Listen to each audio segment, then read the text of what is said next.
Muy buen día, colegas. Continuamos con la temática de fisiología y fisiopatología y en este momento vamos a repasar lo que ya hemos descrito, considerando que la palabra fisiología está asociada con fisios y logos, ¿vale? En otras palabras, ciencia que estudia a los seres vivos, ¿sí? Y destacar que el objetivo de la fisiología es estudiar los sistemas, las células o las moléculas que interactúan para mantener una función normal. Destacar también el concepto que ya hemos descrito, que se asocia con el concepto de homeostasis, ¿sí? Ahora bien, cuando hablamos de homeostasis, recuerden que es la capacidad que tiene el organismo de adaptarse al entorno o también al medio interno. Recuerden que si una persona pierde su homeostasis, tenemos dos opciones. Por un lado, fomentamos que la persona pueda compensar de forma positiva, fomentando el bienestar, pero también, ¿qué ocurre si la estrategia de compensación no logra llegar a cabo con su respuesta esperada? Vamos a presentar una falla y a la vez vamos a presentar la enfermedad. Ojo con estos dos conceptos, de bienestar y de enfermedad, ¿vale? El mantenimiento de un ambiente interno normal, o normal entre comillas, ante perturbaciones ya sean internas o externas, fomenta que las funciones de las células o del organismo o de los sistemas se puedan llevar a cabo de forma óptima. Esto es sensación o condición de bienestar. Pero cuando hablamos de enfermedad, se asocia cuando el cuerpo no logra mantener la homeostasis o los parámetros óptimos para que se puedan llevar a cabo estas funciones, interrumpiendo las relaciones internas y generando el estado de enfermedad. Interesante esto para poder continuar. Ahora bien, estamos hablando de condición de bienestar y también de enfermedad, pero antes de eso, yo les pregunto a ustedes, idealmente, si me pudieran definir con dos o tres conceptos la palabra salud. ¿Cómo ustedes definirían la palabra salud? Les invito a colocar pausa, a responder esta pregunta para luego continuar. ¿Qué es la salud? ¿Sí? Muchas veces hablamos de profesionales de la salud o interactuamos con personas, con pacientes o consultantes para mejorar su salud. Les pregunto a ustedes, ¿qué es la salud? ¿Sí? Ahora bien, ¿cómo define la OMS, la Organización Mundial de la salud? ¿Sí? Se describe que la salud es un estado de completo bienestar físico, mental y social, y no solamente la ausencia de afecciones o enfermedades. Interesante destacar que esta definición no ha sido modificada desde el año 1948, ¿vale? Ahora bien, entonces tenemos un estado completo de bienestar, tanto físico, mental y social. En otras palabras, no solo el individuo, sino que también su entorno. Acá dejo un cuadro interesante que describe la condición de salud desde el punto de vista morfológico, la forma de la persona, ¿vale? O de la estructura, en el ámbito muscular, motor, en cuanto al movimiento cardiorrespiratorio o metabólico, ¿sí? Desde esta perspectiva de condición física saludable, podemos tener otros factores que interactúan para generar este resultado. Por ejemplo, los factores genéticos. Por ejemplo, si abuelo, abuela, papá y mamá presentan hipertensión, es probable que yo el día de mañana presente hipertensión o tenga mayor probabilidad de presentar. Acá también influyen los factores externos, por ejemplo, la alimentación, mi cantidad de ejercicio físico que realizo en la semana, ¿sí? Es probable que pueda de base tener la condición o predisposición para presentar hipertensión, pero ojo, que también influye el entorno. Salud, calidad de vida, morbilidad, mortalidad, ¿vale? Actividad física, ocio, ocupación, otras tareas. No es lo mismo trabajar, por ejemplo, acá en un trabajo de escritorio que trabajar en una mina, en la cordillera, o trabajar como pescador en el mar, ¿vale? Importa cómo uno se va a desempeñar en el día a día para determinar si es que se pueden también predisponer a que aparezcan ciertas enfermedades, ¿vale? Otros factores, estilos de vida, un estilo de vida sedentario o un estilo de vida nómade también va a influir. Los aspectos personales, mis expectativas, mis creencias, ¿sí? Aspectos sociales. No es lo mismo, por ejemplo, vivir acá en, no sé, Viña del Mar o en Santiago, acá en contexto de Chile, que vivir, por ejemplo, en Madrid, en Valencia, ¿sí? El ambiente, no es lo mismo vivir en la ciudad, en una región metropolitana, ¿vale? Que vivir en el campo, ¿sí? Ojo, todos estos aspectos van sumando para tener una determinada condición de salud. La salud no es un estado completo, perdón, la salud es un estado completo de bienestar físico, mental y social, y no simplemente la ausencia de enfermedad. Recuerden esta definición de salud. Estar saludable implica el equilibrio y la armonía entre los diferentes aspectos del ser humano, incluyendo aspectos físicos, mentales, emocionales y sociales. Además, la salud no es solo la ausencia de enfermedad, sino la capacidad de adaptarse y enfrentar los desafíos de la vida, mantener relaciones satisfactorias y contribuir al bienestar de la comunidad. Muy interesante, sobre todo en este contexto que habla sobre la adaptación. Recordemos también lo que hemos ya descrito del concepto de homeostasis, ¿vale? La OMS considera que la salud es un recurso fundamental para la vida cotidiana y no solo un objetivo de la vida futura. En otras palabras, para vivir es muy importante tener una buena salud. Salud tanto interna, pero también con mi entorno, ¿sí? Ahora bien, existe una visión muy, pero muy interesante que usualmente yo utilizo para diferentes presentaciones para entender el contexto de la persona, que se relaciona con los determinantes sociales de la salud.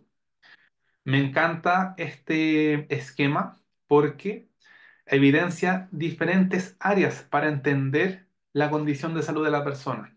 Vamos por partes. Por ejemplo, edad, sexo o género y factores constitucionales. Vamos por parte, edad, no es lo mismo la condición de salud de un recién nacido, de un adolescente, de un adulto o de una persona mayor. ¿Sí? Claramente diferentes condiciones. Lo más probable es que el niño o el recién nacido presente enfermedades respiratorias de forma prevalente. ¿Sí? Quizá el adolescente presenta alteraciones, por ejemplo, en la piel, acné, por ejemplo, dentro de otras condiciones, o dolor articular en este proceso de crecimiento.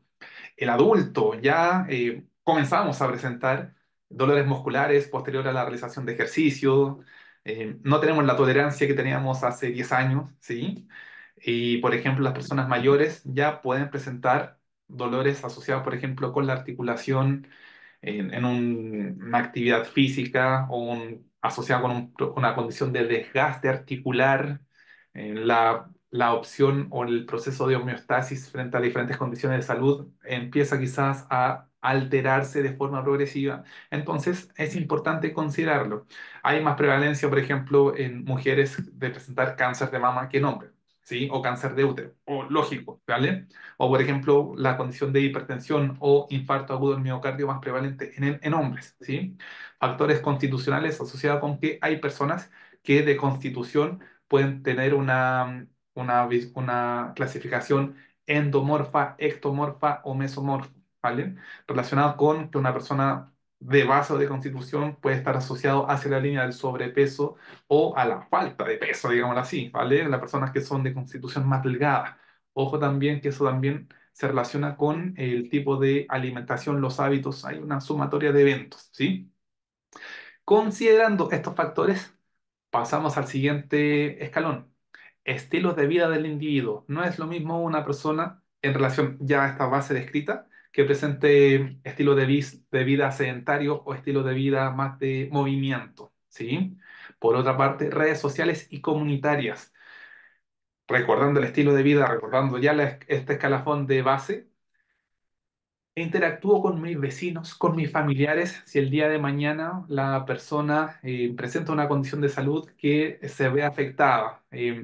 ¿Cómo puede afectar esto en su día a día? ¿Tiene redes de apoyo para poder asistir, por ejemplo, el día de mañana a un centro de salud, a un hospital, a un consultorio, a un CESFAM? ¿Sí?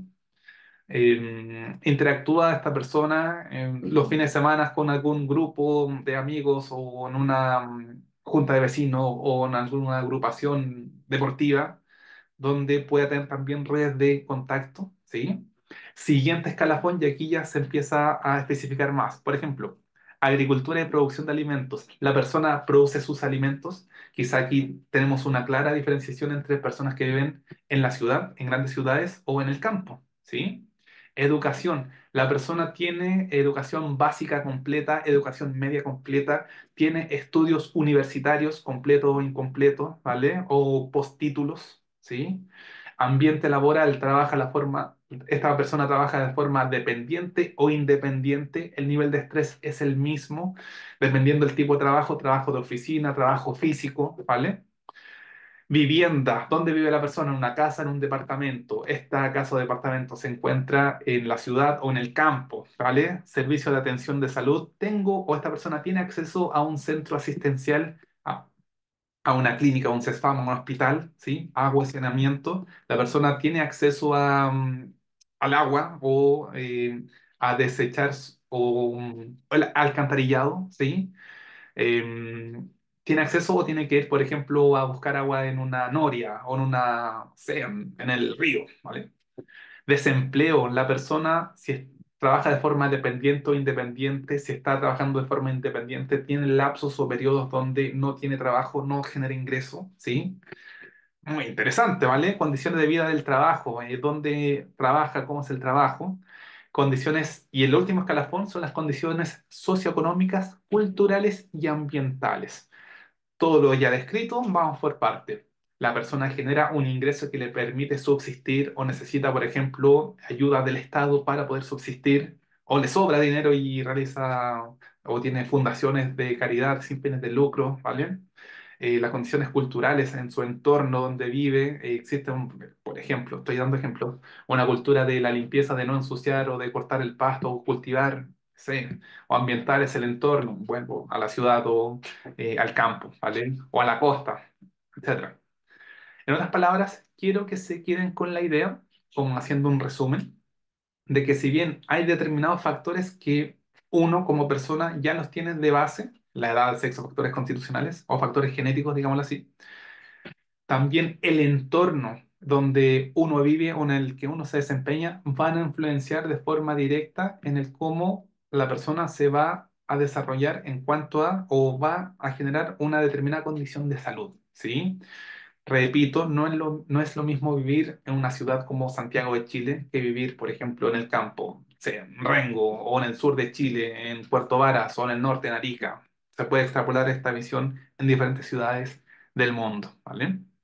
Este artículo fue creado por Dahlgren y Whitehead en el año 1993 e insisto, hasta el día de hoy yo lo sigo utilizando para poder describir que el contexto de salud o la condición de salud no es solo ausencia de enfermedad, sino que intentar entender cómo estos determinantes sociales de salud también tienen un factor muy relevante. Podemos seguir especificando la condición o las determinantes sociales de la salud, ¿vale? Sistema de salud, ¿cómo es el sistema de salud? El acceso a la salud, las circunstancias materiales, factores psicosociales, conducta, hábitos y factores biológicos. Tenemos esto ya descrito, el impacto de la equidad en salud y bienestar, pero también hay otros factores, la posición socioeconómica, la estructura social, la clase social. Yo me considero que vivo en una clase social alta, media o baja, mi nivel de educación, mi nivel de ocupación o actividad laboral, mis ingresos, ¿vale? También acá entra, por ejemplo, el género y la etnia. Me considero mapuche, me considero diaguita, me considero, no sé, espartano, va a depender, ¿sí? Y también contexto socioeconómico y político. Por ejemplo, estoy contento, a mí me hace sentido que el día de mañana en mi país gobierne un gobierno de derecha o de izquierda o no sé, un comunista o un neoliberalista o un término medio que tome estas dos ideas, ¿sí? Las políticas macroeconómicas del país, las políticas sociales, el trabajo, la vivienda, las políticas públicas de salud, educación, protección social, las culturas, las normas y valores sociales.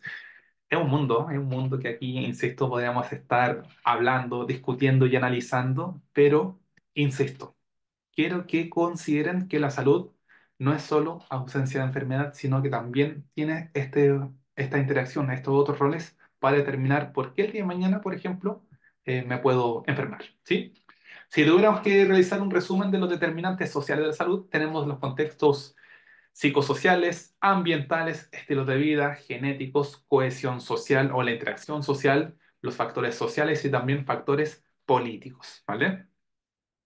Es así que muchas veces se pueden indicar o fomentar la entrega de consejos para gozar de una buena salud, donde, por ejemplo, se describe la alimentación, seguir una dieta saludable. Ojo que generalmente estas recomendaciones son muy generales. Siempre o lo más probable es que el día de mañana escuches en televisión, en diferentes plataformas sociales, mantén una dieta saludable, una alimentación saludable. Vale, perfecto, pero ¿qué estamos hablando de dieta saludable? ¿Solo comer fruta y verduras o va a depender del tipo de alimentación, los horarios, la cantidad? ¿Vale? Idealmente siempre hay que ser específico. Mantenerse físicamente activo y diario y cada uno a su manera. Eso es, es importante, ¿vale? Realizar ejercicio me hace sentido a mí andar en bicicleta, me hace sentido trotar, me hace sentido, a mí en caso particular, me gusta jugar fútbol o baby fútbol o hacer surf, ¿vale? O trotar me gusta también, pero a otra persona le hace sentido hacer eso. Quizás la flexibilidad, yoga, tai chi, qigong, le hace más sentido. Va a depender también de las creencias. Por ejemplo, acá te da la recomendación de vacunarse a personas que están a favor de las vacunas, otros que están en contra de las vacunas, ¿sí? No consumir tabaco de ninguna de las formas. Hay personas que necesitan el tabaco, ¿vale? Ahora, el ideal como personal de salud, debo decir, evita el tabaco por las alteraciones que generan en el cuerpo, ¿vale? Pero va a depender también de cada persona, ¿vale? El evitar el consumo de alcohol o reducirlo, ¿vale? Aquí no dice, ¿vale? El consumo social, ¿vale? Gestionar el estrés de una forma para una mejor salud física y mental. Ahora, entender qué es lo que causa estrés, ¿sí? Mantener una buena higiene, creo que eso está claro, el ideal, tanto la alimentación, lavado de manos, ¿sí? Sobre todo lo vivimos en contexto de pandemia. No conducir a velocidad excesiva ni bajo el efecto del alcohol, totalmente de acuerdo. Abrocharse el cinturón de seguridad también para evitar riesgos. Mantener prácticas sexuales seguras para evitar infecciones, por ejemplo. Someterse a revisiones médicas periódicas, muy buena recomendación. Y aumentar, amamantar a los bebés es lo mejor para ellos, con leche. Y también va a depender del contexto. Muchas veces te dicen, el bebé tiene que amamantarse hasta un año, 2 años. Vale. Ideal son cada caso, cada cosa, ¿sí? Pero en general es importante considerar estos consejos para mantener, como ya he comentado, una buena salud. Ya que hasta el momento, recuerden que estamos hablando de fisiopatología, es importante manejar el concepto de salud. Ahora bien, ¿qué entendemos por enfermedad? Si yo te digo el día de mañana, define la palabra enfermedad, ¿cómo la defines o cómo la podrías definir? ¿Qué entendemos por enfermedad? Recuerden que salud no es solo la ausencia de enfermedad. Ahora, ¿qué entendemos por enfermedad? ¿Sí? Según la Organización Mundial de la Salud, la definición de enfermedad es la de alteración o desviación del estado fisiológico en una o varias partes del cuerpo, por causa en general conocidas, manifestándose por o con síntomas y signos característicos y cuya evolución es más o menos previsible. ¿Qué ocurrió cuando aparece el H1N1, coronavirus?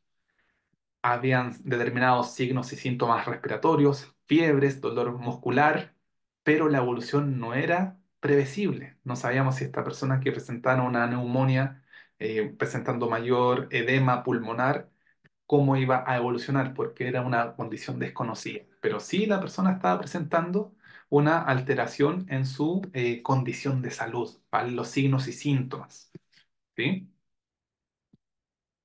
Ahora bien, ahora, después de esta introducción, vamos a avanzar ya que hemos visto fisiología, hemos visto condición de salud y de enfermedad. Pasamos a la siguiente condición, el tema de hoy, fisiopatología. La palabra fisiopatología, ojo, dice fisiología, pero es fisiopatología, está compuesta por la palabra fisio, naturaleza, organismo, formación, patos, asociado con padecimiento, y logos, el estudio de, ¿vale? En otras palabras, estudio de las alteraciones en la función de los organismos a causa de un padecimiento. Esta podría ser una definición etimológica de la palabra fisiopatología, ¿vale? También se define la fisiopatología como el estudio de cómo se desarrollan y progresan las enfermedades en el cuerpo. Analiza los cambios anormales de la función fisiológica que ocurren como resultado de una enfermedad, lesión o trastorno. La fisiopatología ayuda a comprender los mecanismos subyacentes de las enfermedades, que es fundamental para el diagnóstico, tratamiento y prevención de las mismas. En otras palabras, la fisiopatología me permite entender o comprender por qué se genera una enfermedad y cómo poder prevenir, cómo poder diagnosticarla y cómo poder tratarla. Antes de llegar a la fisiopatología, sí o sí necesito conocer o entender la fisiología. Necesito entender o comprender cómo funciona el aparato cardiovascular, ¿sí? Cómo se genera la sangre, cómo va a fluir la sangre, por dónde va a fluir la sangre, para luego entender las enfermedades asociadas con la sangre o con su trayecto, ¿vale? O por ejemplo con el corazón, con los vasos sanguíneos, etcétera, etcétera. Fisiopatología.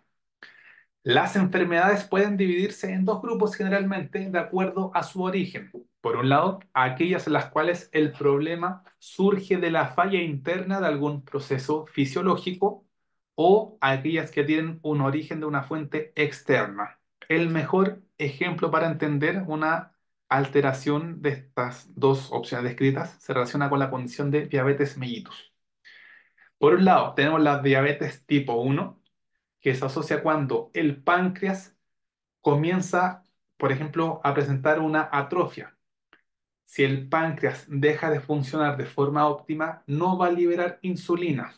Si el páncreas no libera insulina, la persona puede realizar diferentes tipos de ingesta de alimentos, pero no voy a tener a la insulina que actúa como llave para que las células puedan acceder a esta glucosa que se encuentra recorriendo, transitando por el sistema circulatorio. Como consecuencia, la glicemia o el nivel de azúcar de la sangre va a estar alto porque no se logra consumir, ¿vale? Por lo tanto, desde el punto de vista de la fisiopatología, surge en este caso por la falla interna de algún proceso fisiológico. El proceso en este caso es la liberación de la insulina, por una parte. Segunda opción, aquellas que tienen un origen de una fuente externa. Mi páncreas está funcionando de forma óptima, libera de forma como lo está haciendo en el día a día la insulina, ¿sí? El problema es que yo estoy consumiendo mucha azúcar, ¿vale? Más que azúcar, muchos alimentos que presentan una gran cantidad de glucosa en el tiempo, ¿sí? No es solo de 1 o 2 días, sino que meses o años. ¿Cuál es el problema? La insulina no va a dar abasto como llave para que ingrese tanta azúcar a la célula, ¿vale? Porque hay mucha azúcar dando vuelta en la sangre. El problema que con el paso del tiempo también se va a afectar la liberación de insulina y las células no van a captar la glucosa de forma óptima. Tenemos acá el ejemplo de la diabetes mellitus tipo 2, ¿sí? La resistencia a la insulina produce altos niveles de glucosa en la sangre. Vamos a tener glicemia también alta, pero porque en el largo plazo la persona consumió grandes cantidades de alimentos ricos en carbohidratos, ¿sí? La fisiopatología describe la historia de la enfermedad y una vez ha alcanzado el ser vivo, se divide en tres fases. Atención, para hablar sobre fisiopatología tenemos que considerar el ciclo también de enfermedad de la persona, ¿sí? O del ser vivo. Tenemos la fase inicial, la fase clínica y la fase de resolución. Cuando hablamos de fase inicial, NOXA se asocia con el concepto de daño. En este primer periodo o periodo de incubación, por ejemplo, hay cambios en células y tejidos, pero el cuerpo se puede adaptar. Ejemplo, cuando tomo sol, quizá va a depender del momento y el lugar, pero si tomo sol y me quemo la piel, voy a generar una alteración en la epidermis, ¿sí? Y me voy, en el buen chileno, me voy a descascarar la piel, se me va a descascarar, ¿vale? O se me va a desollojar, ¿vale? Quiero que entiendan que si se me quema la piel, voy a tener una respuesta de que esa piel muerta va a salir y voy a generar nueva piel. ¿Se entiende? ¿Vale? O si ingresa un virus respiratorio, se va a incubar, pero va a depender que esa presente secreción nasal y pueda eliminar este virus, ¿sí? Cuando hablamos del periodo preclínico, cambios que se evidencian por estudios médicos o no necesariamente estudios médicos, pero cambios que sí se van a evidenciar. El cambio de coloración, me quemé la piel, tengo la piel roja, ¿vale? O luego pasa al signo y síntoma relacionado con dolor, ¿vale? Dolor de la piel donde me quemé, ¿vale? Signo y síntoma de alteraciones respiratorias, por ejemplo, secreción nasal, estornudos o tos, ¿vale? Si este virus que ingresa o este efecto, estoy hablando de dos ejemplos, una alteración ya sea por radiación ultravioleta o por un virus respiratorio, voy a presentar una enfermedad, ¿sí? Enfermedad respiratoria, ya estoy con mucha secreción, eventualmente puedo presentar una desaturación de oxígeno cuando ya esto va aumentando, o tengo la piel ya muy roja por la quemadura de sol, ¿vale? Aquí ya estamos hablando del periodo clínico, ¿sí? Tengo dolor de piel porque me quemé, tengo la piel, se me está cayendo la piel posterior a la quemadura de sol, ¿sí? Ahora tengo aquí opciones. Si mi cuerpo o mi condición de salud no logra dar respuesta a esta condición, la homeostasis se va perdiendo y puedo presentar secuelas transitorias o permanentes, ¿vale? La piel quizás más tostada o puedo presentar acá ya más secreciones bronquiales, o eventualmente puede transitar de una enfermedad respiratoria a una condición de neumonía donde te afecta virus y bacterias, ¿sí?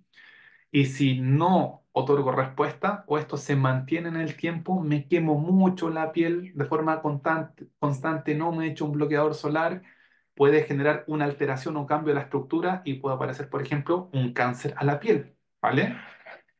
O de esta enfermedad respiratoria aguda pasa ya a una condición más grave donde la persona presenta una neumonía, no realiza tratamiento adecuado, por ejemplo, de antibióticos, y la persona puede presentar una sepsis o septicemia, ¿vale? Se infecta la sangre o todo el cuerpo y perfectamente puedo presentar la condición de muerte, ¿vale?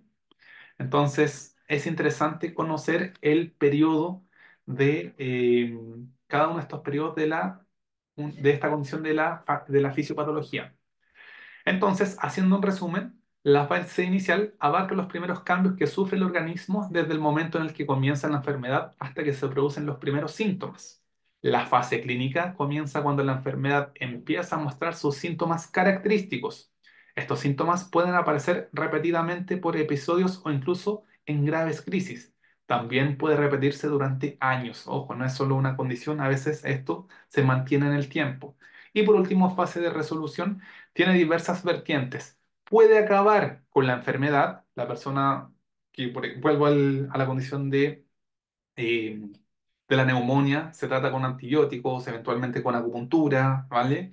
Para luego restablecer y mejorar la función del sistema inmune y la persona ya vuelva a tener su función respiratoria de forma óptima. Esta puede pasar a ser crónica, por ejemplo, diabetes, ¿sí? O puede ser terminal, cáncer de piel, por ejemplo, o un cáncer con metástasis. El diagnóstico prematuro y el conocimiento de la enfermedad es clave para que el sujeto no pueda morir, ¿sí? Por lo tanto, aquí vienen las intervenciones o los tratamientos terapéuticos. Insisto, es fundamental, si vamos a hablar de fisiopatología, conocer la historia natural de la enfermedad. Hay que conocer o entender el medio ambiente, ¿vale?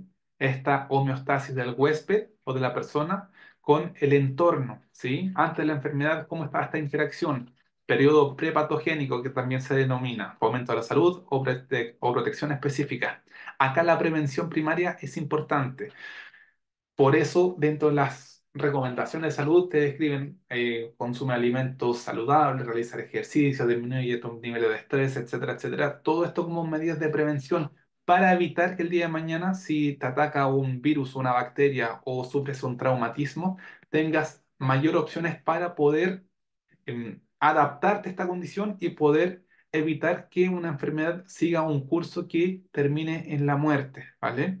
Tenemos esta etapa subclínica y esta etapa clínica, ¿vale? Donde el tratamiento, perdón, el diagnóstico y el tratamiento precoz son ideales como prevención secundaria, limitando el daño que puede generar este patógeno. Si ya se mantiene en el tiempo, se vuelve una condición crónica, la prevención terciaria estamos hablando de rehabilitación, intervención clínica con diferentes técnicas, con fármacos, radioterapia, quimioterapia, etcétera, etcétera. ¿vale? A esto se denominan los niveles de prevención descrito en parte de la historia natural de la enfermedad por Lebel y Clark. Considerando ya que hemos descrito fisiología, fisiopatología, ahora es importante el nuevo concepto que se denomina epidemiología. La palabra epidemiología está compuesta por epi, que significa sobre, demos, el pueblo, y el logos, el estudio. En otras palabras, la epidemiología es la ciencia que estudia las enfermedades que atacan a todo un pueblo. También se define la epidemiología desde el punto de vista de la definición, estudio de la distribución y los determinantes de la salud y las enfermedades en las poblaciones humanas. Su objetivo principal es identificar los factores que influyen en la salud y las enfermedades a nivel poblacional, así como comprender cómo se propagan las enfermedades y cómo prevenirlas. Por eso es tan importante la epidemiología, ¿vale? Desde el punto de vista de la etiología de la palabra, ciencia que estudia las enfermedades que atacan a todo un pueblo, ¿vale? Pero sí es fundamental conocer los factores que influyen en la salud, lo que hemos hablado hasta el momento, determinantes sociales de la salud, ¿vale? Y también cómo entender cómo se propagan las enfermedades y cómo prevenirlas. Vuelvo al caso del coronavirus, ¿sí? Se sabe que comienza a atacar en China, empieza a difundirse este virus por China, que se dieron cuenta que era una enfermedad por transmisión por vía aérea, ¿sí? Que comenzamos a utilizar mascarillas, lavado de manos, ¿sí? La idea era prevenir los viajes, personas que viajaban de China a Chile, no mantenerla en cuarentena para ver si presentaba síntomas, ¿sí? Aún así se propagó y bueno, ya la historia lo más probable es que todo el mundo la conoce, ¿vale? Hay conceptos de epidemiología muy interesantes que se asocian con los siguientes. Por ejemplo, un brote. ¿Han escuchado? Se presenta un brote en el hospital de tanto, en la séptima región, por ejemplo. Brote, ocurrencia de un número inusual alto de casos de una enfermedad específica en un área geográfica determinada y durante un periodo de tiempo particular. Las palabras, una gran cantidad de enfermedades respiratorias asociadas eh, con el neumococo, ¿vale? Con el estafilococo. Va a depender la causa, pero que se ocurre de forma puntual con un número determinado de personas, que tiende a ser alto, y tiende a ser común, o sea, fuera de lo común, ¿vale? Epidemia.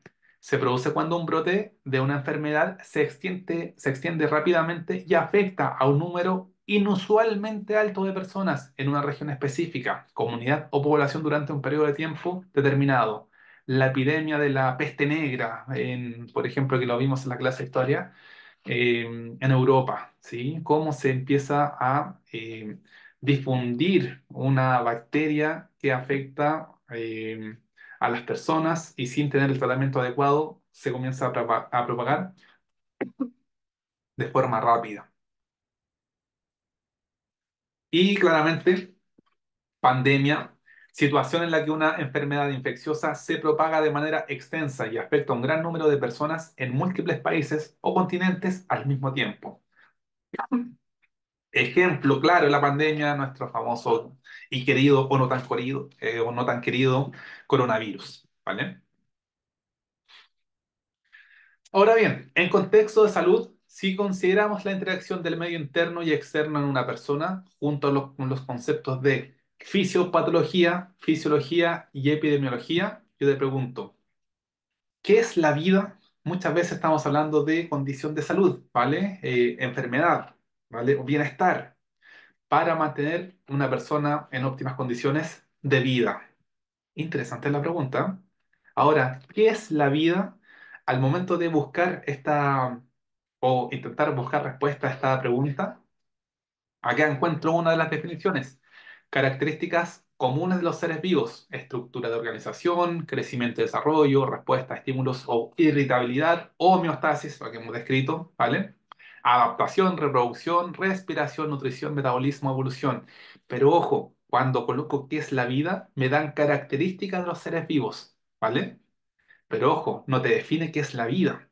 Estas características proporcionan un marco general para comprender qué es la vida, pero es importante tener en cuenta que la vida es un fenómeno complejo y multifacético que puede manifestarse en diversas formas en el universo. Ahora, sería interesante, y te vuelvo a preguntar, ¿vale? ¿Qué es un ser vivo o qué es la vida? Ya entramos en preguntas filosóficas. Si se dan cuenta cómo nos podemos mover en este ambiente relacionado con fisiología y fisiopatología, que nos terminamos preguntando qué es un ser vivo, qué es la vida, ¿vale? Aquí les dejo a dos personajes, Maturana y Varela. Si es que no los conocen, sí o sí ya les voy a recomendar que lo tienen que investigar. Les presento al profesor Humberto Maturana, que describe en una de las entrevistas que le hicieron, eh, y en un curso de biología en la Universidad de Chile, él le preguntó a un estudiante qué era la vida. Y fue tan compleja esa pregunta porque no pudo dar respuesta. Generalmente cuando se habla de vida se dan características de la vida, pero ¿qué es la vida? Ojo, describe el profesor Maturana. La pregunta básica que me hice fue ¿qué es lo vivo y qué muere? ¿O qué tiene que estar pasando en su interioridad en un ente para que yo, mirándolo desde fuera, pueda decir que es un ser vivo? Entonces te pregunto a ti, ¿qué es un ser vivo? ¿Con qué lo asociamos? Para ti, ¿qué es un ser vivo? ¿Qué es la vida? Complejo, ¿vale? Complejo de definir. Quizás entendemos que, claro, una persona que respira, que se mueve, ¿vale? Pero estamos hablando de características, ¿sí? Pero ¿qué es lo vivo? ¿Sí? Y acá viene la pregunta del millón. ¿Un virus está vivo o está muerto? ¿Vale? ¿Qué requiere algo para que esté vivo? ¿Sí? ¿Han escuchado por casualidad el concepto de autopoiesis? Si no lo han escuchado, lo vamos a ver el día de hoy. ¿Sí? Autopoiesis. La palabra autopoiesis está compuesta por auto, denominado por sí mismo, y poien, hacer, y el sis, la acción, en otras palabras, formación y mantención por sí mismo. O otra definición, capacidad de los sistemas vivos para mantener y reproducir su propia organización a través de la autorregulación interna. Vamos a ver. Un sistema autopoyético es uno que se autogenera y se autorregula continuamente. Esto significa que el sistema tiene la capacidad de producir y mantener sus propios componentes, así como de mantener su estructura y funciones a través de interacciones internas. ¿Qué nos quiere decir Maturana y Varela con el concepto de autopoiesis? Yo, para determinar desde afuera, desde un observador externo, que un sistema, que yo, por ejemplo, estoy vivo, es determinar que yo en particular me puedo autogenerar y me puedo autorregular continuamente. Volvemos a a los casos ya descritos en esta clase, en esta presentación. Me autogenero, me quemo, tengo una radiación solar, me quemo, pero se regenera mi piel, ¿vale? Y puedo seguir realizando mis actividades. Me autorregulo, homeostasis, ¿vale?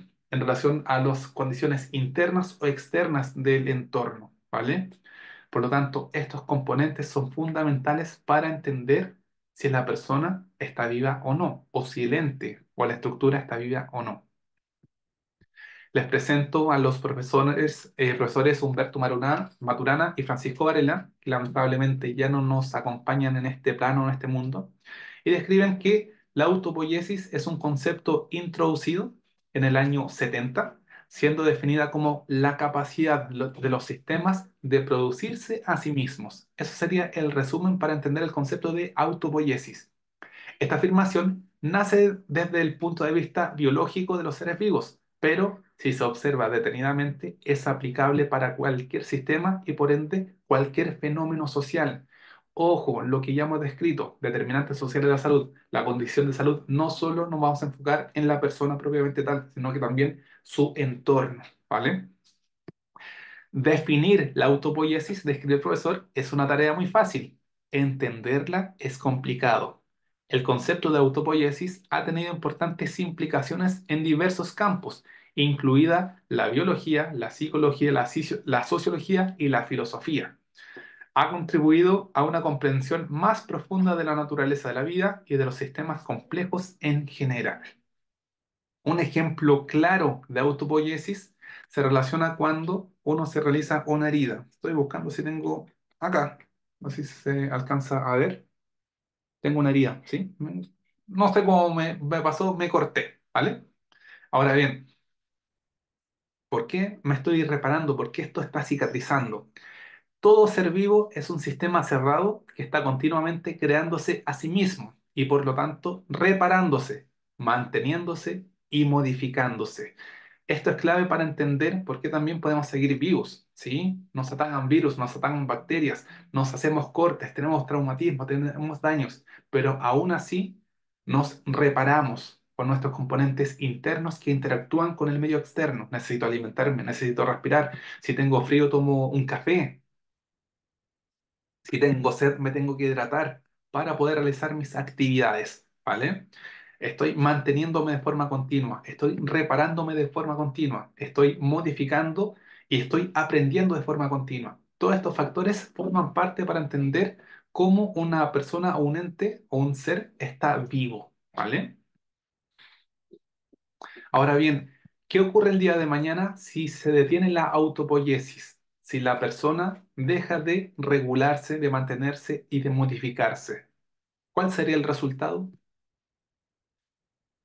El resultado sería la muerte, ¿vale? Y te podemos entender esta definición de vida y de muerte en base a la autopoiesis, descrita por Maturana y Varela. Ahora bien, ¿qué es la muerte? ¿Vale? Es el paso a otro plano, a otro lugar. ¿Qué ocurre después de la muerte? Como es algunas culturas o creencias, es un ciclo más de los diferentes siglos que tenemos, ¿sí? Siglos de vida y siglos de muerte. Me gusta la palabra ciclo cuando hablamos de vida y muerte, porque son transiciones, desde mi punto de vista, tal como ocurre en las plantas, los animales, ¿sí? Y también, como dice un colega, la vida, una enfermedad de transmisión sexual, ¿vale? Mortal, ¿vale? Eso es una definición corta, precisa quizás de la vida, pero es interesante, por ejemplo, las plantas nacen, crecen, se reproducen, mueren, algo que se mantiene de forma cíclica en el tiempo, y quizás hasta cuándo se mantenga si se dan las condiciones ambientales, del mundo, universales, etcétera, etcétera. ¿Sí? Así que, colegas, si quieren profundizar más sobre los profesores Humberto Maturana y Francisco Varela, los invito a leer de forma detenida, porque son lecturas que no son de fácil comprensión, sino que hay que analizarlas en el tiempo. El árbol del conocimiento, las bases biológicas del entendimiento humano, autopoiesis, o la máquina de máquinas y seres vivos, ¿vale? Autopoiesis lo organizan la organización de lo vivo, ¿vale? Y hay diferentes libros creados por estos profesores, como el árbol del vivir, ¿vale? Así que si quieren profundizar, claramente una muy buena recomendación es investigar los estudios de Maturana y Varela para entender de mejor manera este concepto de autopoiesis que hemos visto el día de hoy: fisiología, homeostasis, fisiopatología, epidemiología y también autopoiesis para comprender el concepto de vida, en este caso con las personas en el día a día, ya que vamos a trabajar el día de mañana con personas, es importante manejar estos conceptos. Así que chicos, esto ha sido todo por ahí. Nos vemos en una próxima transmisión y espero que les haya gustado. Si tienen alguna duda, pregunta, pueden comentar y con gusto por acá estaré disponible para ayudar. Nos vemos en una próxima transmisión. Chao, chao.